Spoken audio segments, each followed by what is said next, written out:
আচ্ছা, সরল ভাই যেটা কইতাছে আমিও কিন্তু এটাই কই। আসলে মূল কথা কিন্তু আজ যা ফ্রান্স হারছে যে এমনি এমনি না। মূলত ফ্রান্সের কাদের মধ্যে ব্রাজিল সমর্থকরা যে কাঁদে উঠছে এলিগা। কারণ ব্রাজিল এমন একটা দল, যে দলকে সাপোর্ট করব এই দলও কিন্তু হারবো। সেম আপনারা দেখেন, আজকেরও ফ্রান্স সাপোর্ট করার কারণে একমাত্র ফ্রান্স হারছে ব্রাজিল সমর্থকরা।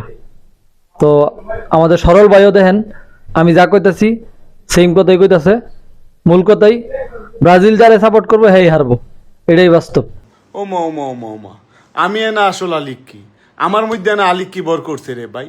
অতদিন তো হুদা হুদিয়া না ব্রাজিলের বকতাম যে ব্রাজিলের হেরা খেলতে পারে না, হেরার মধ্যে আলিক কি লেগে গেছে গা, কুফাইটা লেগে গেছে গা, ইতা কইতাম হিতা কইতাম, হেরারে বকতাম। আসল সমস্যা তো আমার ভিতরে না, এটা টের পাইছি অতদিন পরে গিয়া কেমনে। এই যে দেখেন, যতগুলা দল সাপোর্ট করছি, যেমন যে আর্জেন্টিনার বিরুদ্ধে যারা খেলে তারার পক্ষে নেই, জিততে থাকে আর্জেন্টিনা। আজকে ভাবলাম যে স্পেনের পক্ষ নেমু, হারাই দেবো স্পেন রে, জিততে হবে ফ্রান্স।